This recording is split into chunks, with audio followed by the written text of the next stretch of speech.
Bismillahirrahmanirrahim. Assalamualaikum warahmatullahi wabarakatuh.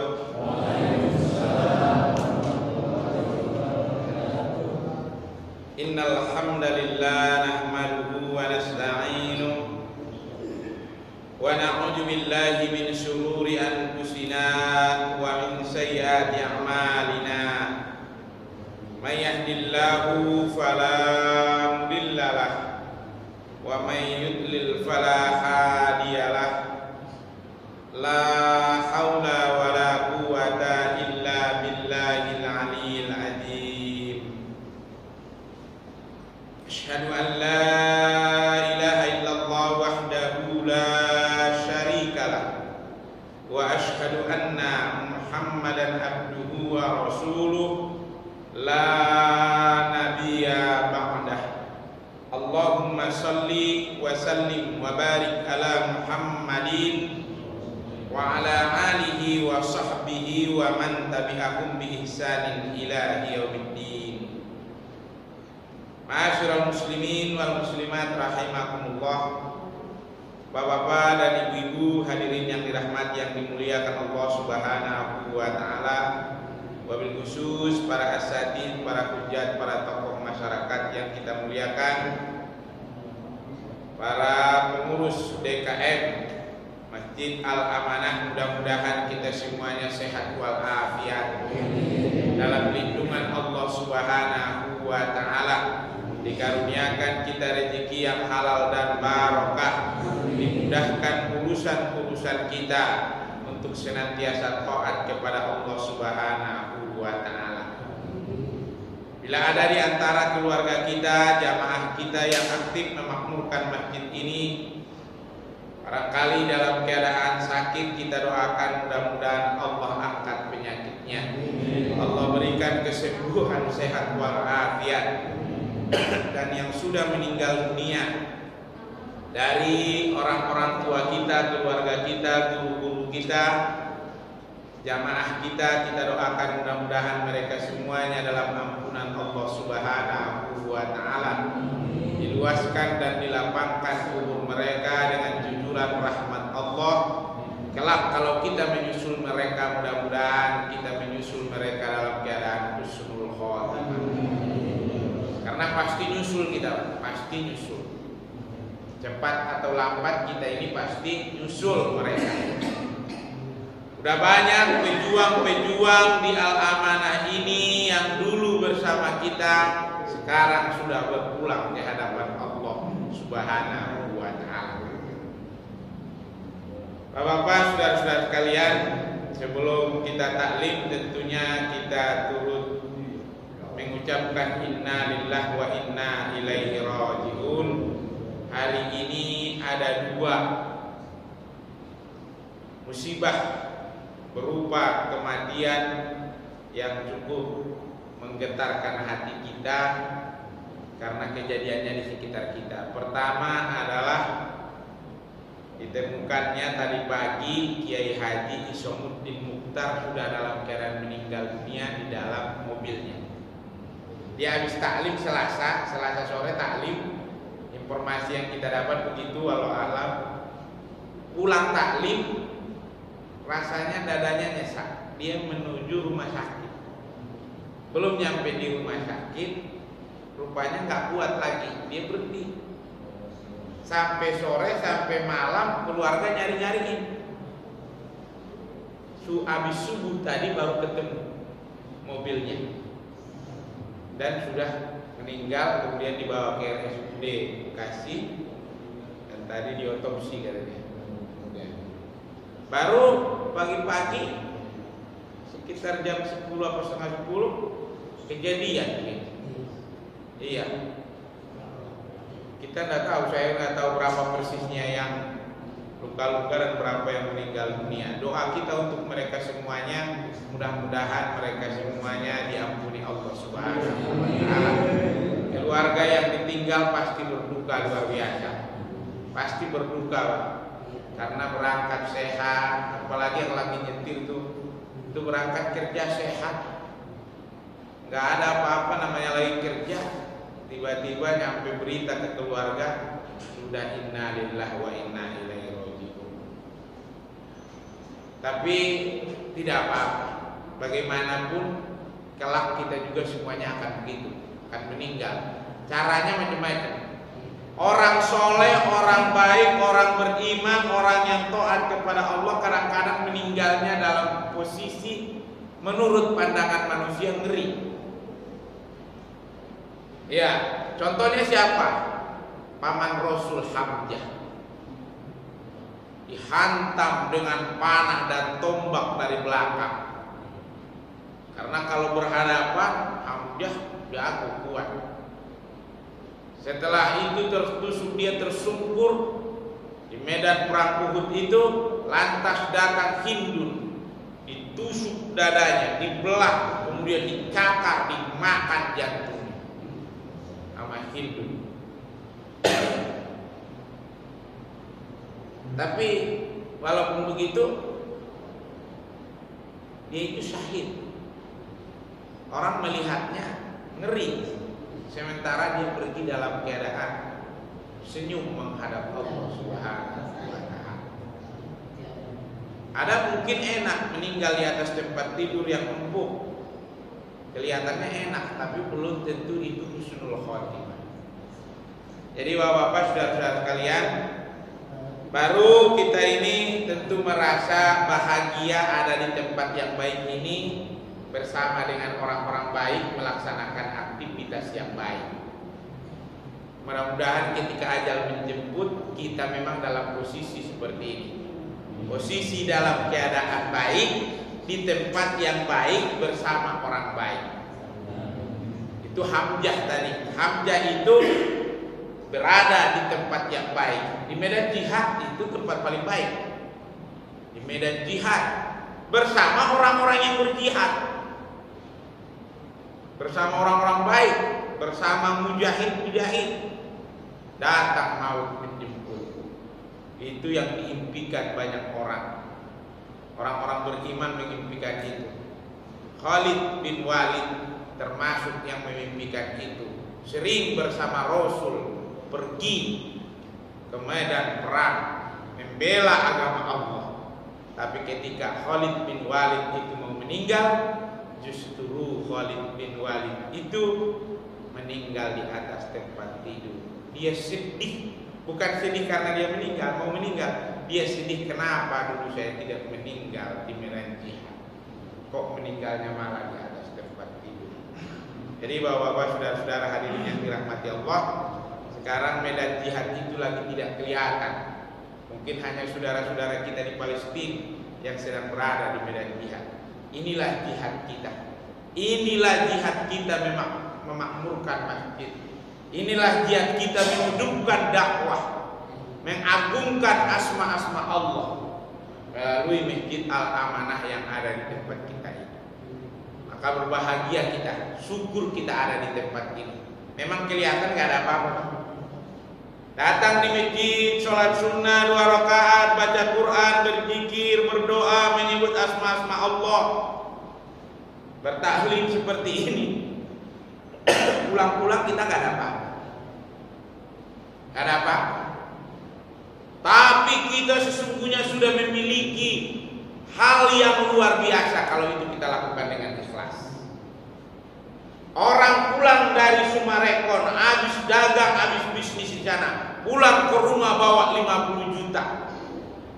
Berangkat pagi-pagi, sore pulang bawa untung 50 juta. Itu jalan dari tempat dia parkir ke rumah, itu seakan-akan gak injak bumi saking senangnya.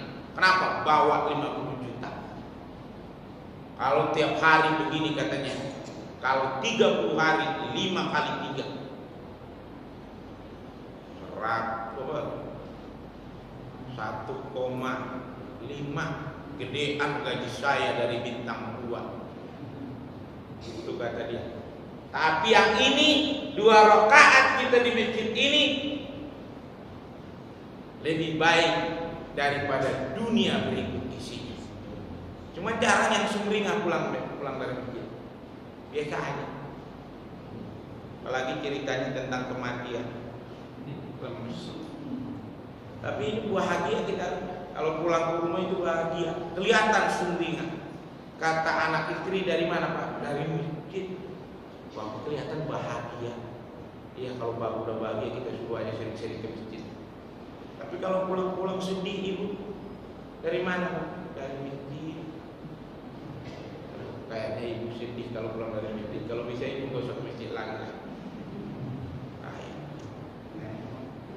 Bapak-bapak, saudara-saudara hadirin yang dirahmati yang dimuliakan Allah, kajian kita malam ini dalam waktu sekitar 30 menit ke depan adalah tentang zolim. Di surah Al-Hajj ayat 45 Allah berfirman, ini sering kita dengar. Faka'aim min qaryatin akhlaqnaha wa hiya zalimatun fahiya khawiyatun ala urusiha wabirin mu'attalatin wa qasrin masyid. Maka berapa banyak negeri, berapa banyak kota, berapa banyak kampung yang telah kami binasakan. Akhlaqnaha wa hiya zaliman. Kenapa kota itu hancur berantakan? Kenapa mereka dibinasakan? Kenapa mereka dihancurkan? Bukan karena mereka bodoh-bodoh, bukan karena mereka nggak punya uang, bukan karena sembako harganya mahal, bukan karena orang-orang di situ kurang cantik-cantik, kurang ganteng, tapi kata Allah karena penduduknya zaliman. Zolim. Maka hati-hati kita, jangan sampai Korea itu terjadi adalah untuk Indonesia. Zolim. Apa zolim itu? Menempatkan sesuatu tidak pada tempatnya. Apa zolim itu? Lawannya adil. Kalau giliran ini yang berbuat kekeliruan, kesalahan, tutupi. Tapi kalau giliran ini walaupun benar cari aja kesalahan. Itu zolim. Akhirnya Allah bukakan. Wa hiya zalimatun fi fahiya khawiyatun. Sehingga runtuh bangunan-bangunannya,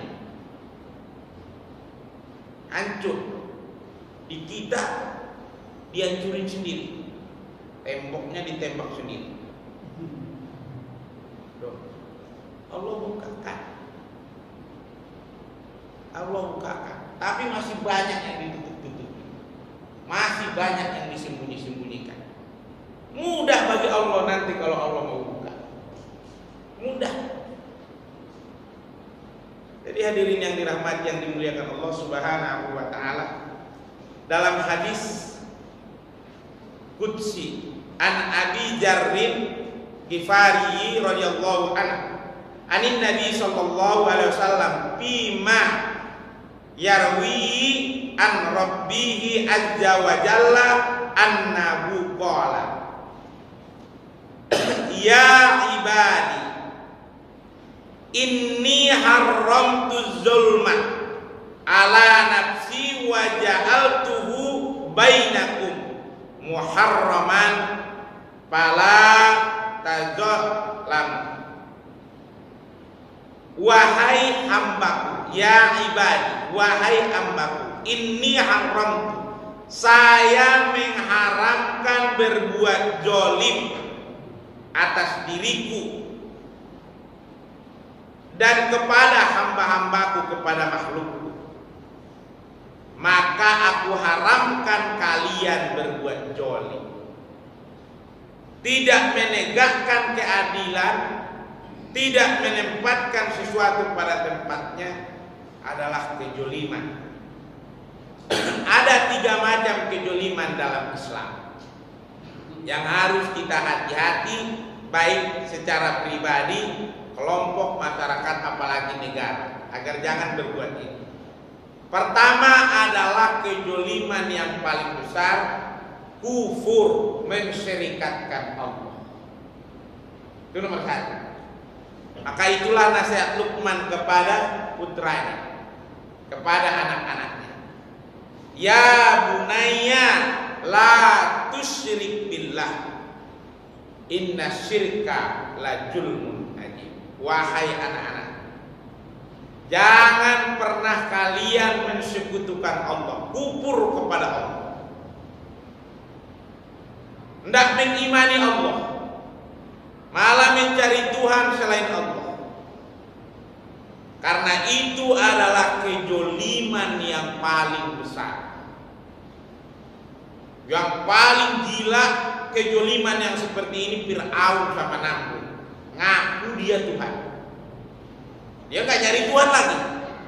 Allah tidak diakuinya sebagai Tuhan, dan dia juga nggak menuhankan yang lain. Dia aja jadi Tuhan. Kalau Namrud masih ada patung-patungnya. Fir'aun, saya aja lah sekalian gitu. Itu kejoliman yang besar. Berapa lama Fir'aun melakukan itu, mengatakan dia Tuhan, baru datang ajab. Dia udah bilang dia Tuhan, besok nggak datang ajab. Minggu depan nggak ada Pak. Makanya tambah gagah aja dia. Dia udah ngaku dirinya Tuhan, nggak ada, nggak dia apa-apain. Sebulan nggak ada, 40 hari nggak ada, setahun tetap aja dia Tuhan. Dalam tafsirnya dijelaskan bahwa Fir'aun itu baru nanti kena azab setelah 40 tahun. Jadi lama kalau menurut ukuran kita, tapi sebentar kalau menurut ukuran Allah. Emang kalau kita kadang-kadang gede banget kalau melihat orang-orang yang berbuat dolim, tuh pinginnya kita itu langsung disambar petir hari itu juga. Pinginnya kita, ya, dipertontonkan kemusyrikan, lagi lomba hujan, datang pawang hujan. Kita pingin sama kali sambar petir dulu, biar kita pinginnya langsung hari itu. Tapi enggak. Fir'aun aja yang begitu jahatnya, enggak. Lama. Kita udah pernah ceritakan di sini, Abu Lahab juga turun ayat celaka Abu Lahab, tabbat yada Abi Lahab. Enggak celaka. Ayat itu turun, yang nerima Rasul orangnya di depan dia. Enggak celaka. Seminggu, 2 minggu, sebulan, 2 bulan, tetap aja gagal Abu Lahab. Kapan celakanya? 10 tahun setelah turun ayat itu. Lama Pak. Maka orang-orang berbuat jolim itu, berbuat jolim kepada Allah, jangan merasa udah aman dulu, jangan udah merasa nyaman. Apa itu katanya? Katanya ulama, turunan Rasul kita bantai mati semuanya, kagak ngapa-ngapa. Tunggu. Hampir orang lupa KM 50 kejadian. Ngomong mulai lagi. Ini baru dikit-dikit. Kita omongkan ini bukan mau mendiskreditkan siapa-siapa. Untuk peringatan. Berhati-hatilah. Jangan pernah merasa nyaman walaupun di tempat yang aman. Jangan merasa kalau tidak taat kepada Allah, walaupun berada dalam istana tembok yang kokoh, mudah bagi Allah menghancurkannya. Mudah. Maka kita ini bersyukur, alhamdulillah Pak. Duit masih ada walaupun tidak banyak-banyak banget. Gak nyampe beratus-ratus miliar, tapi masih ada buat makan, beli nasi uduk masih ada. Kita sholat, kita sujud sama Allah, anak-anak mau sujud, itu udah luar biasa. Gak usah bangun perjudian, bangun jaringan amal, pengedar narkoba, bangun bisnis jual beli perempuan, biar duit banyak, biar harta melimpah. Mudah bagi Allah memadamkan cahaya. Mudah bagi Allah meruntuhkan bintang. Jangankan bintang yang di pundak, bintang yang di langit pun mudah bagi Allah meruntuhkan. Tuh. Nomor satu adalah kejoliman kepada Allah dengan melakukan kemaksiatan-kemaksiatan, ditutup-tutupi. Yang kemudian ya kemusyrikan itu yang ininya yang paling nyata. Ini kemusyrikan sekarang nggak nyembah patung, bukan nyembah pohon. Kemusyrikan orang sekarang bukan nyembah laut. Kemusyrikan orang sekarang menyembah harta, menyembah jabatan. Gara-gara apa? Gara-gara hawa nafsu. Tidakkah kau perhatikan orang-orang ilah hawahu, mereka yang menuhankan hawa nafsunya? Tuh. Udah banyak yang berencana tahun 2024, tapi banyak nanti di 2023 udah meninggal dulu. Hati. Maka kalau berencana yang bagus-bagus, yang taat kepada Allah. Yang kedua adalah kejoliman itu kejoliman terhadap diri sendiri. Jolim terhadap diri sendiri. Apa jolim terhadap diri sendiri? Pertama, memperturutkan hawa nafsu. Hawa nafsu, hawa keinginan nafsu diri, keinginan diri sendiri. Bukan keinginan Allah yang dituruti sama dia, tapi keinginan dirinya yang dia turuti. Dirinya pingin apa, itulah yang dia mati-matian. Karena dia percaya, dia iman, dia yakin kalau saya sudah punya ini, orang akan segan dengan saya. Kalau saya udah kaya, tetangga saya juga silau memandang saya. Kalau saya udah tinggi pangkatnya, apa juga bisa saya bilang. Itu manusia-manusia yang udah begitu, hanya itu cita-citanya, hanya itu keinginannya, itulah keyakinannya yang bawa dia bahagia. Itu adalah orang-orang jolim yang sedang menuju puncak, kemudian hancur berantakan akan jatuh. Maka kita tanamkan pada diri dan keluarga kita, anak-anak kita, silakan kau nak punya harta, tapi dengan harta itu kau tambah dekat dengan Allah. Silakan kau punya jabatan tinggi, memang sudah seharusnya, tapi dengan jabatan itu kau bela kebenaran, kau bela keadilan, kau bela agama Allah ini. Ya ayyuhalladzina amanu ista'inu bis-sabri was-shalah. Wahai orang-orang yang beriman, raih pertolongan Allah itu dengan sabar. Sabar itu nomor satu, sabar dalam taat. Karena taat ini tantangannya berat. Sabar yang kedua adalah sabar menjauhi maksiat. Karena panggilan, rayuan, bujukan maksiat ini luar biasa. Luar biasa. Apalagi kita punya fasilitas untuk itu. Ya kan?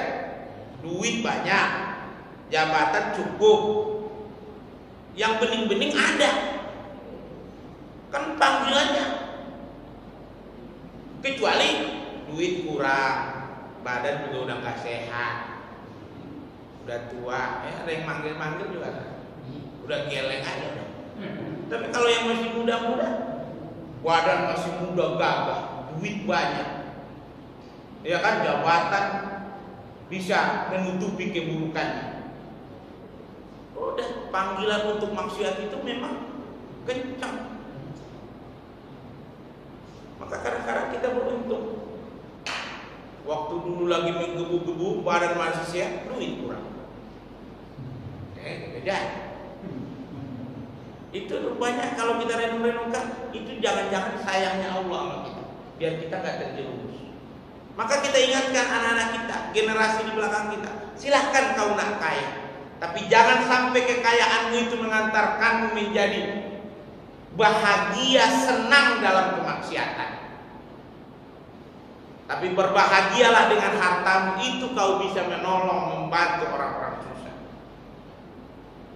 Jangan sampai jabatanmu itu membuat kau joget-joget sementara orang lain menderita miskin. 77 tahun Indonesia merdeka, masih puluhan juta rakyat ini miskin. Sementara pemimpinnya joget ria di 77 tahun Indonesia merdeka. Padahal tujuan negeri ini merdeka adalah untuk kesejahteraan, untuk kemakmuran, mencerdaskan kehidupan bangsa. Dan diakui kita merdeka adalah atas berkat rahmat Allah.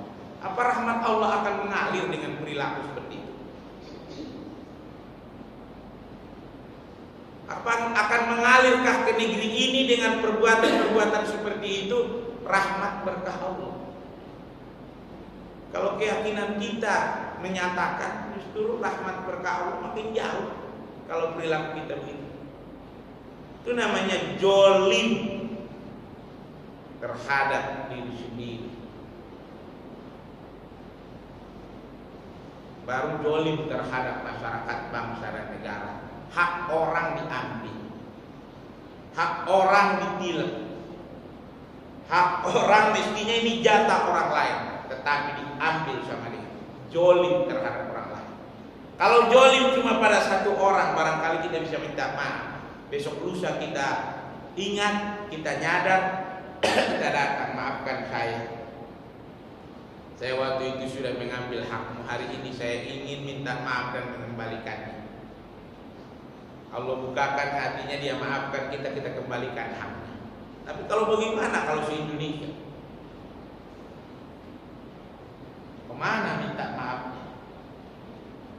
Sementara nanti di akhirat tidak laku lagi dinar dan dirham. Akhirnya kebaikan kita diberikan kepada orang yang kita jolimi.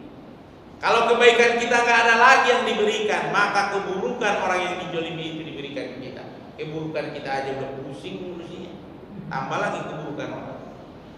Itulah jolim-jolim yang disebutkan itu. Ada 3 kejoliman yang gara-gara kejoliman ini sudah banyak negeri, kata Allah, yang kami hancur binasakan.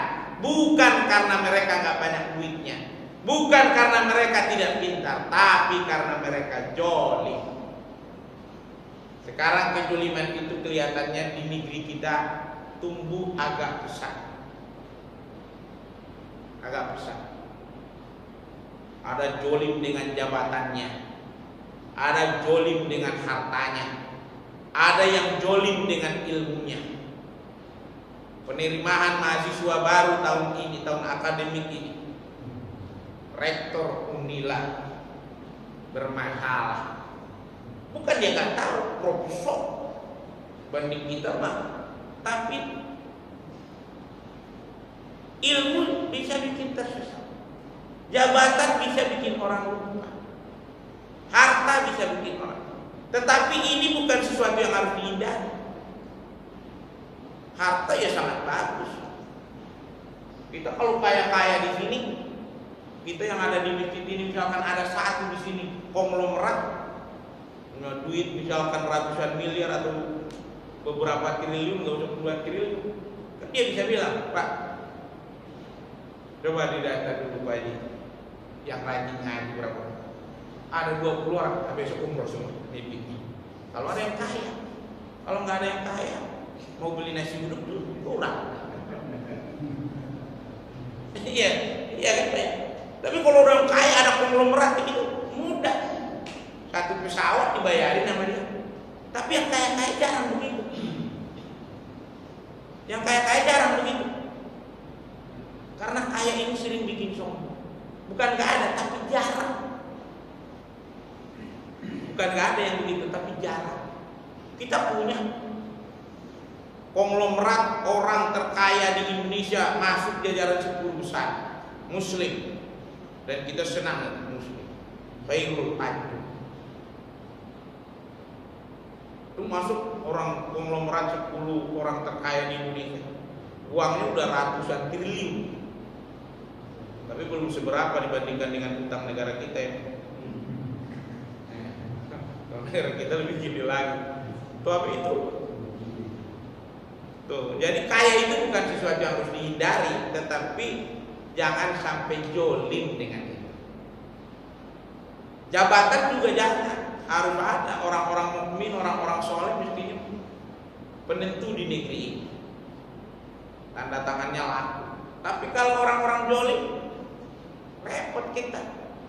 Kita orang Bekasi cukup diketahui banyak orang. Bekasi pengajian-pengajian di masjidnya lumayan ramai. Dan kita punya ulama yang cukup pintar, cukup hebat di Bekasi.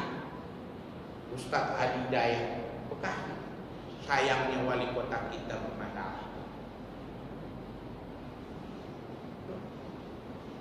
Mestinya kan enggak, ulamanya banyak, jamaah masjidnya baru, mestinya pemimpin ininya soleh. Oh, jangan sampai bermasalah. Ya kan gitu harusnya Pak. Kan itu baru relevan tuh. Pesantren di Bekasi banyak, ustadz di Bekasi lumayan banyak, pengajian-pengajian di masjid-masjid di Bekasi kita udah saksikan bersama. Yang namanya kajian Ahad, kajian Sabtu, kajian yang satu pekan saja kita bisa 3 kali satu masjid di luar Jumat. Tuh, anak-anak yang tahfiz juga banyak. Cuma kita sedih. Mudah-mudahan ini jadi ibrah pelajaran. Wali kota kita yang udah bermasalah itu mudah-mudahan nanti diberikan Allah taufik hidayah kembali ke masyarakat menjadi warga yang tambah bagus. Ya, kita harus doain yang baik-baik. Karena Rasul itu orang zalim juga didoain sama Rasul biar baik-baik. Biar baik-baik dan memang menjadi benar baik Pak. Kata Rasul biarin dia jahat, saya doakan biar dia itu jadi baik. Kalau dia nggak jadi baik, siapa tahu turunannya jadi baik. Kalau dianya nggak baik, siapa tahu anaknya ntar jadi baik. Dan benar, satu musuh Rasulullah yang paling jahat luar biasa disebut juga itu di Al-Quran, namanya Walid bin Mughirah. Walid bin Mughirah itu sampai bilang seharusnya bukan Muhammad yang jadi Rasul, aku yang paling pantas. Saya kaya, saya berpengaruh, saya hebat. Walid bin Mughirah sampai meninggal tetap musyrik, tetap menentang Rasul, tetap menghina, melecehkan, merendahkan Rasul. Anaknya Khalid bin Walid al-Mughirah jadi panglimanya Rasul. Gara-gara doa itu. Kalau kita enggak, kalau ada orang zalim kita doain biar kalian mau. Nah, untung doa kita enggak mustajab. Kalau enggak habis tetangga. Tiap hari habis.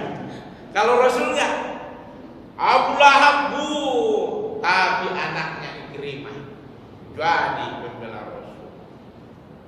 Tuh, Rasul selalu doain yang baik-baik. Ada pernah Rasul doain yang gak bagus, itu doa umat itu Pak.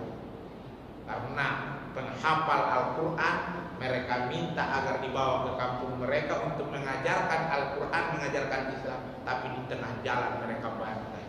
Itu didoain Rasul biar celaka. Ada juga. Tuh, Bapak, saudara-saudara hadirin yang dirahmati, yang dimuliakan Allah, kejoliman-kejoliman yang muncul di kehidupan kita, asbab utamanya kalau kita cermati adalah hubbud dunia. Karena terlalu cinta dengan dunia ini. Terlalu cinta dengan dunia. Orang kesemsem banget sama dunia ini. Terlalu banyak yang dipingini. Kata Rasul ini yang disebut namanya tulul amal, panjang angan-angan. Pingin ini, pingin itu. Rumah nggak cukup satu, udah punya rumah besar 2, 3, pingin punya apartemen. Udah punya apartemen di sini, pingin punya apartemen di kota lain. Udah punya di kota lain, pingin punya villa. Udah punya villa di Bogor, pingin punya villa juga di Bali. Ingin punya villa sampai ke luar negeri.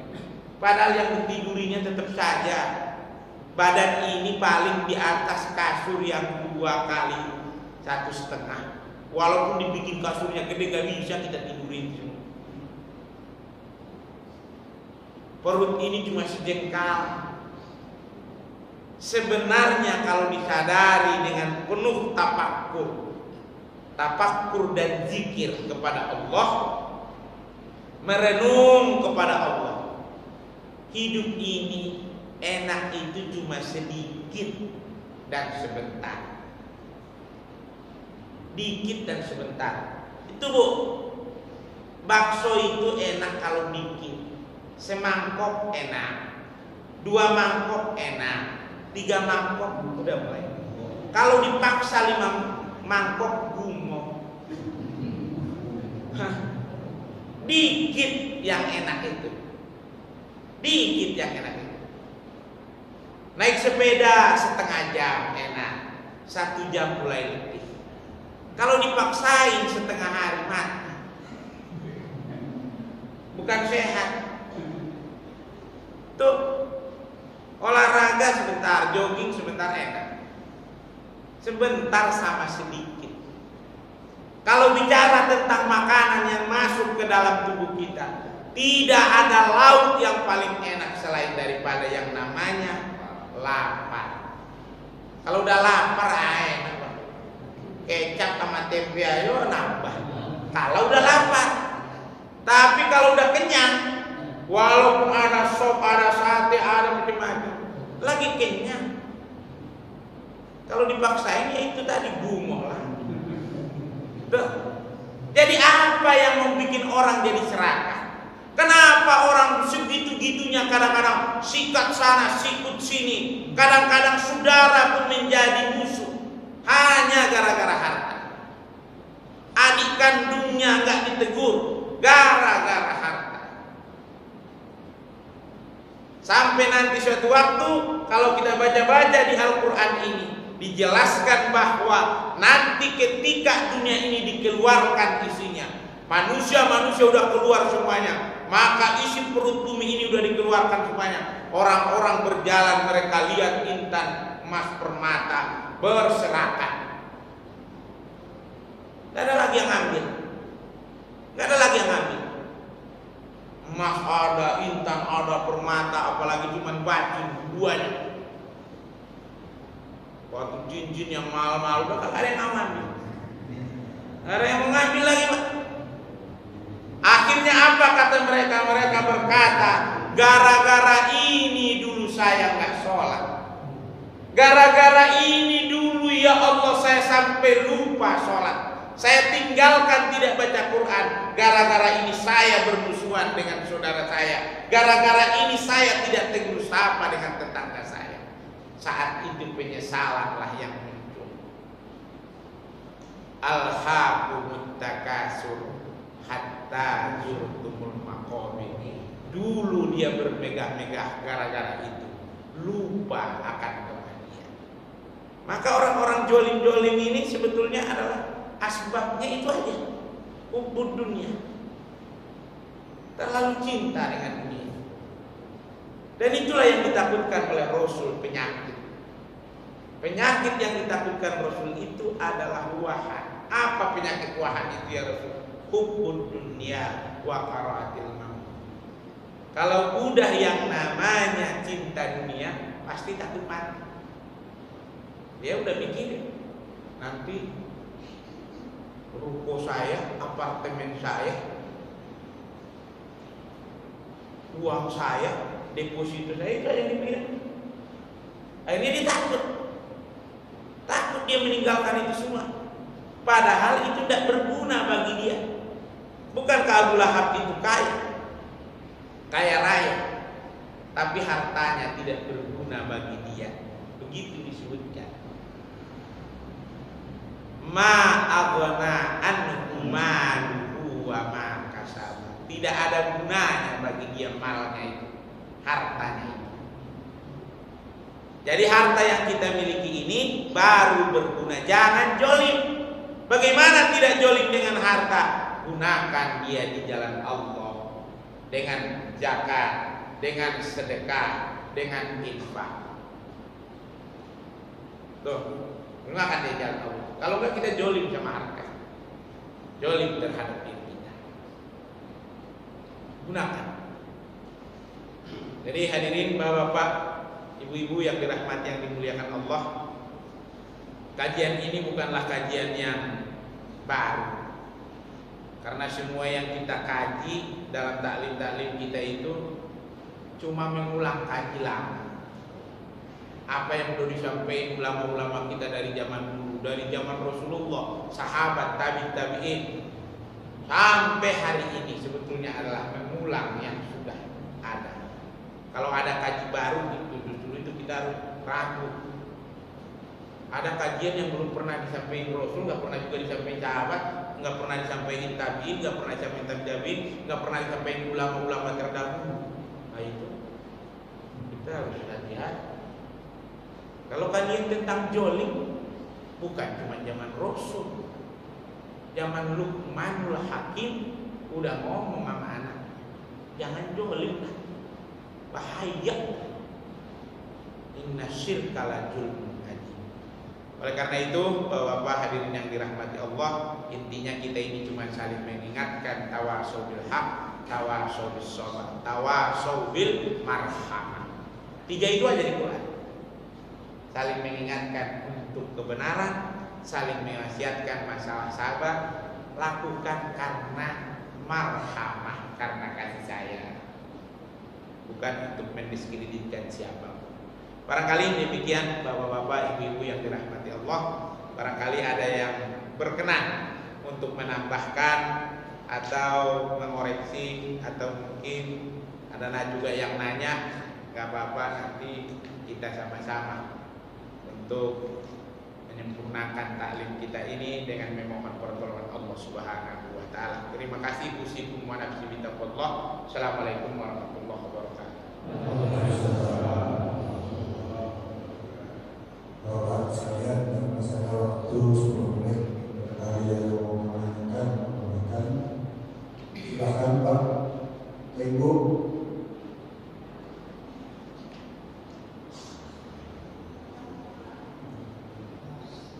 Lepas Bu, lepas dulu. Lepas sekali. Iya, alhamdulillah, terima kasih Bapak dan Ibu. Mudah-mudahan kita semuanya sehat walafiat, tetap taat beribadah kepada Allah Subhanahu wa taala. Saya ingin sampaikan kembali, kalau ada taklim nggak ada pertanyaan, nggak ada yang disampaikan, 2 kemungkinan. 1 udah jelas terang benderang semuanya, jadi nggak ada yang perlu ditanya. Tuh. Yang kedua sama sekali nggak tahu mau nanya apa. Mudah-mudahan kita adalah yang nomor 1, bukan yang nomor 2. Ya, mohon maaf saya Al-Fakir yang banyak kekurangan, banyak kelemahan. Yang diberi kesempatan untuk menyampaikan taklim ini hanya memohon kepada Allah, mudah-mudahan kita semuanya senantiasa istiqomah dalam iman dan Islam, taat beribadah kepada Allah, diberi sehat walafiat, rezeki yang halal dan barokah. Kalau kita meninggalkan dunia ini, kita tinggalkan dalam keadaan husnul khotimah. Subhanakallahumma wa bihamdika asyhadu an la ilaha illa anta astaghfiruka wa atubu